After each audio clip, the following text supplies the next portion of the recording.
السلام علیکم پیارے بچوں۔ سبق شروع کرنے سے پہلے آپ کو مختصر بتاؤں کہ اکثر کر کے لوگ سماج میں اپنے آپ کو بہتر ثابت کرنے کے لیے بڑی بڑی باتیں کرتے ہیں، حالانکہ وہ جھوٹ بولتے ہیں، اپنی دنیا تو خراب ہی کرتے ہیں، عاقبت بھی خراب کرتے ہیں۔ اسی سماجی برائی کو دھیان میں رکھتے ہوئے مصنف کنہیا لال کپور نے سبق لکھا ہے، جو کہ ہمارے سماج میں جو برائی ہے اس کو دیکھتے ہوئے لکھا ہے اپنے ہمسائے سے۔ اپنے ہمسایہ پڑوسی درجہ دوم کا یہ دوسرا سبق شروع کریں گے انشاءاللہ۔ اس سے پہلی بات، ایک مرتبہ دو گباز بیٹھے ہوئے اپنے خاندان کے بارے میں بڑی بڑی باتیں کر رہے تھے۔ گباز شیخ بغارنہ جس کو کہتے ہیں۔ ایک نے کہا میرے دادا کے پاس اتنا بڑا استبل تھا، استبل گھوڑے رکھنے کی جگہ، کہ جس میں بیک وقت 10,000 گھوڑے رکھے جا سکتے تھے۔ دوسرے نے کہا میرے نانا کے پاس اتنا طویل بانس تھا کہ جب وہ اسے لے کر گھر کی چھت پر کھڑے ہوتے تو بانس بادلوں تک پہنچ جاتا، جب چاہتے بادلوں کو ہلا کر بارش برسا لیتے۔ پہلے گپی باز نے پوچھا تمہارے نانا اتنا بڑا بانس آخر رکھتے کہاں تھے؟ دوسرے گباز نے کہا اور کہاں رکھتے، تمہارے دادا ہی کے استبل میں رکھ دیا کرتے تھے۔ بعض لوگ اپنی جھوٹی شان دکھانے کے لیے اسی طرح شیخی بگاڑتے ہیں۔ اکثر پڑوسی بھی اپنے آپ کو اوروں سے بہتر ثابت کرنے کے لیے مبالغہ آرائی سے کام لیتے اور دھوکہ دیتے ہیں۔ مبالغہ صنعت ہے، مبالغہ آرائی سے کام لینا یعنی اپنے آپ کو بہت بڑا چڑھا کر پیش کرنا۔ جیسے کہ شاعر نے کہا ہے پھول کی پتی سے کٹ سکتا ہے ہیرے کا جگر، پھول کی پتی سے کٹ سکتا ہے ہیرے کا جگر، مرد ناداں پر کلام نرم نازک بے اسا۔ جی ہاں، کنہیا لال کپور نے ذیل کے مضمون میں اسی سماجی برائی کو طنز کا نشانہ بنایا ہے۔ جان پہچان، کنہیا لال کپور 27 جون 1910 کو ضلع لائل پور میں پیدا ہوئے۔ اعلیٰ تعلیم حاصل کر کے وہ انگریزی کے استاد مقرر ہوئے۔ بعد میں گورنمنٹ کالج موگا پنجاب میں انہیں پرنسپل کے عہدے پر فائز کیا گیا اور یہیں 1980 میں ان کی وفات ہوئی۔ طنز و مزاح میں جرات اور بے باکی کی کنہیا لال کپور کی خاص پہچان ہے۔ وہ سماجی ناہمواریوں کی جاندار تصویریں پیش کرتے ہیں۔ ان کی تحریروں میں طنز اور احتجاج کا پہلو نمایاں ہے۔ انہیں پیروڈی لکھنے میں خاص مہارت حاصل تھی۔ ان کے طنزیہ و مزاحیہ خاکے بھی مقبول ہوئے۔ نو کے نشتر، بال و پر، سنگ و خشت، چنگ و رباب اور کامریڈ شیخ چلی ان کی مشہور کتابیں ہیں۔ تو شروع کرتے ہیں بچوں سبق نمبر 2 اپنے ہمسائے سے۔ آؤ میاں سمجھوتا کر لیں۔ آج تک ہم ایک دوسرے پر رعب جمانے کے لیے ایسی باتیں اور حرکتیں کرتے رہے ہیں جنہیں فضول ہی نہیں مزاح کا خیز کہا جا سکتا ہے۔ مزاح کا خیز، ایسی باتیں کرنا جس میں ہنسی ہو، اس کا الٹ سنجیدہ۔ لیکن سوال یہ ہے آخر ہم کب تک ایک دوسرے کو محض مرعوب کرنے کے لیے اپنی حیثیت سے زیادہ خرچ کرتے رہیں گے یا جھوٹ بول کر اپنی عاقبت خراب کریں گے؟ عاقبت آخرت۔ کیوں نہ ہم اس حقیقت کو تسلیم کر لیں کہ ہم دونوں میں سے کوئی بھی رئیس ابن رئیس نہیں، بلکہ تم ایک معمولی تاجر ہو اور میں ایک معمولی معلم ہوں، اور دونوں پچھلے 5 برس سے ایک دوسرے کو دھوکہ دینے کی بیکار کوشش کر رہے ہیں۔ دونوں صفت عددی ہیں اور رئیس ابن رئیس اس کا معنی ہے بہت زیادہ امیر، معمولی تاجر، یہاں اگر غور کرے تو معمولی صفت ہے اور تاجر موصوف ہیں۔ اگر سرگرمی میں صفت و موصوف کو انڈرلائن کیجئے یا لکھیے تو آپ لکھ سکتے ہیں معمولی تاجر۔ ایک معمولی معلم ہوں، اگر اس جملے کو غور کرے میں ایک معمولی معلم ہوں تو یہاں میں مبتدا ہے اور ایک معمولی معلم ہوں خبر ہے۔ اگر سرگرمی میں پوچھا مبتدا اور خبر اس میں کون سا ہے تو آپ لکھ سکتے ہیں میں مبتدا خبر دینے والا اور خبر ہے ایک معمولی معلم ہوں۔ آگے بڑھتے ہیں۔ چنانچہ اگر تم کہتے ہو کہ تمہارا بھائی دہلی میں مجسٹریٹ ہے تو میں تمہیں مطلع کرتا ہوں میرا بھائی الہ آباد ہائی کورٹ کا جج ہے۔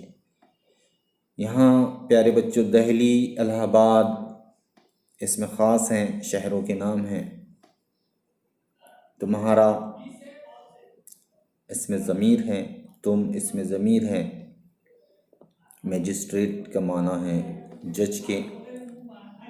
حالانکہ حقیقت یہ ہے کہ تمہارا بھائی کسی مجسٹریٹ کا چپراسی ہے۔ تمہارا بھائی، تمہارا یہاں مبتدا ہے، مجسٹریٹ کا چپراسی یہاں خبر ہے، اور میرا کوئی بھائی ہی نہیں کیونکہ میں اپنے والدین کا اکلوتا بیٹا ہوں۔ میں مبتدا ہے، اپنے والدین کا اکلوتا بیٹا ہوں خبر ہے۔ 2 سال ہوئے تم نے کہا تھا، 2 سال، 2 یہاں صفت عددی ہے۔ میں بیوی اور بچوں کے ساتھ کسی صحت افزا مقام غالباً نینی تال جا رہا ہوں۔ نینی تال اس میں خاص شہر کا نام ہے، اور میں نے تمہیں بتایا تھا میں بھی ماں اہل و عیال اوٹا کمنڈ جا رہا ہوں۔ ماں اہل و عیال،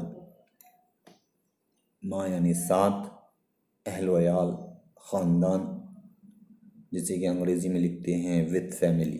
جی ہاں، لیکن تم نینی تال گئے اور نہ میں اوٹا کمنڈ۔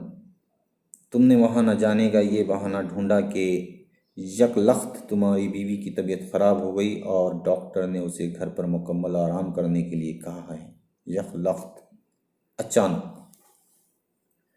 میں نے اوٹا کمنڈ نہ جانے کی یہ وجہ بتائی کہ میرے سالے کی شادی اور مجھے اس کا انتظام کرنا ہے۔ لطف یہ ہے کہ مجھے معلوم تھا تمہاری بیوی بھلی چنگی ہے اور تمہیں پتہ تھا کہ میرے سالے کی شادی تو کیا ابھی سگائی تک نہیں ہوئی۔ پچھلے دنوں جب تم نے مجھ پر رعب جمانے کے لیے قسطوں پر ایک فریج خریدا تو میری بیوی میرے سر ہو گئی کہ ہمارے گھر میں فریج ضرور ہونا چاہیے۔ سر ہونا، ضد کرنا، محاورہ ہے بچوں، اس کا پوچھ سکتا ہے، آپ کو اس کا استعمال آنا چاہیے۔ چنانچہ نہ چاہتے ہوئے بھی مجھے فریج خریدنا پڑا۔ اب سنا ہے کہ تم قسطوں پر ٹیلی ویژن سیٹ خریدنا چاہتے ہو۔ خدا کے لیے ایسا نہ کرنا ورنہ میں تباہ ہو جاؤں گا۔ فریج کی قسط بھی بڑی مشکل سے ادا کرتا ہوں، اور اگر ٹیلی ویژن کی قسط بھی ادا کرنی پڑی تو میرا تو دیوالیہ ہی پٹ جائے گا۔ دیوالیہ پٹ جانا، بڑا نقصان ہونا، محاورہ ہے۔ میں جانتا ہوں کم و بیش تمہارا بھی یہی حال ہے، یعنی بقول شاعر، کم و بیش واو عطف والی ترکیب ہے بچوں۔ بقول شاعر، تم مسکرا رہے ہو مگر جانتا ہوں میں بہتر تمہارا حال نہیں میرے حال سے۔ جی ہاں بچوں، دونوں ہی ایک ہی کشتی کے سوار ہیں، کشتی مجدھار میں ہیں،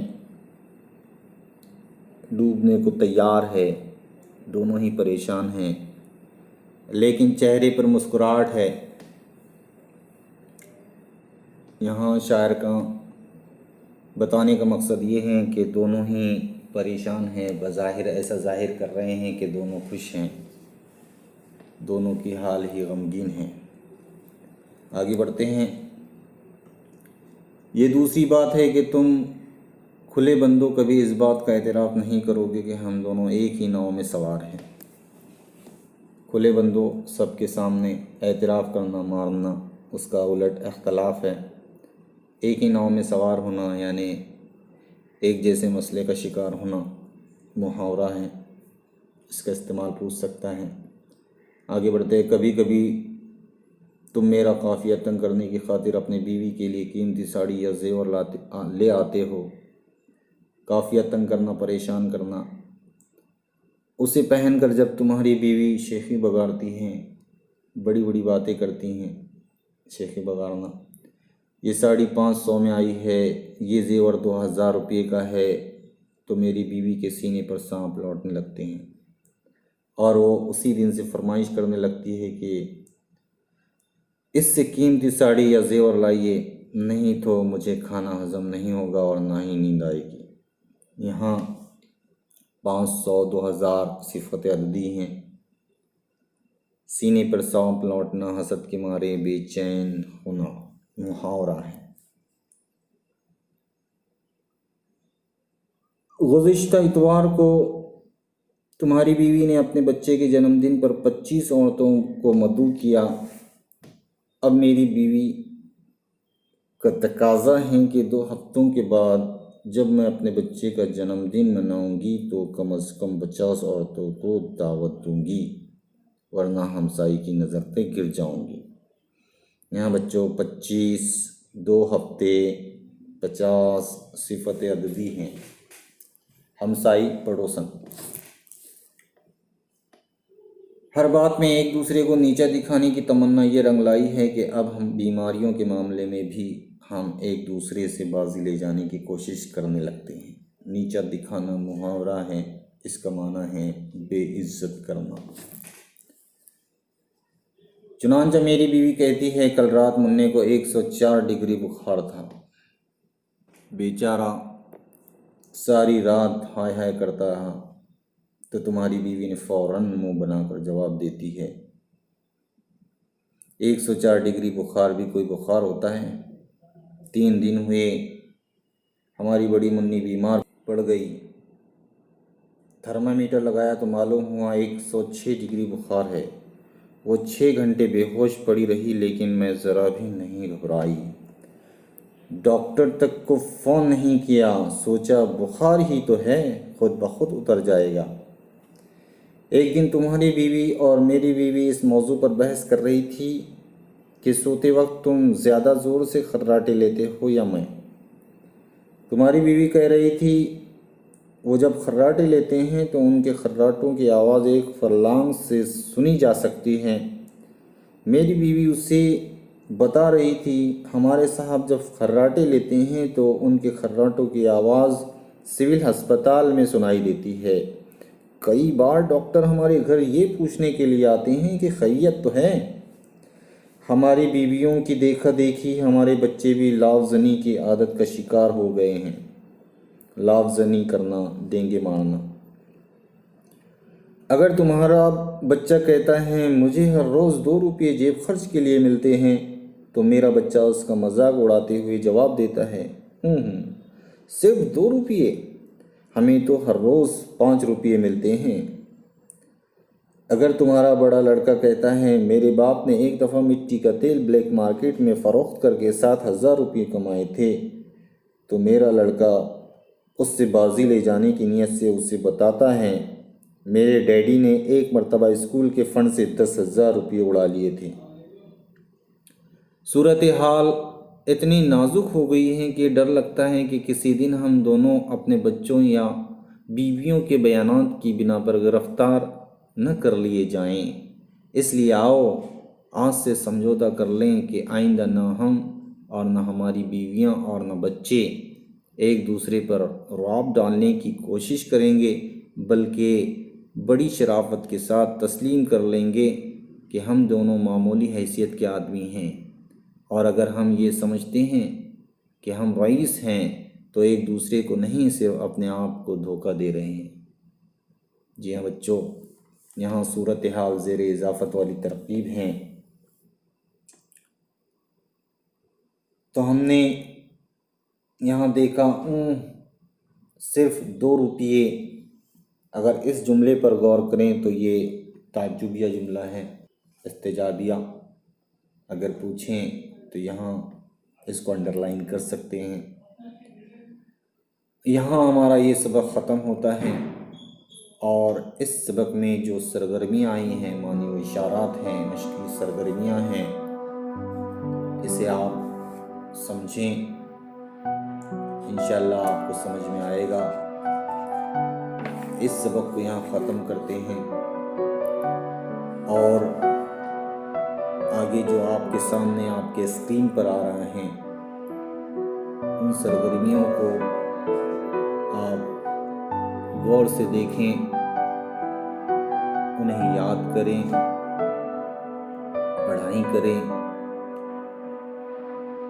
ہمارے اس ویڈیو کو لائک کریں، سبسکرائب کریں، شیئر کریں۔ تب تک کے لیے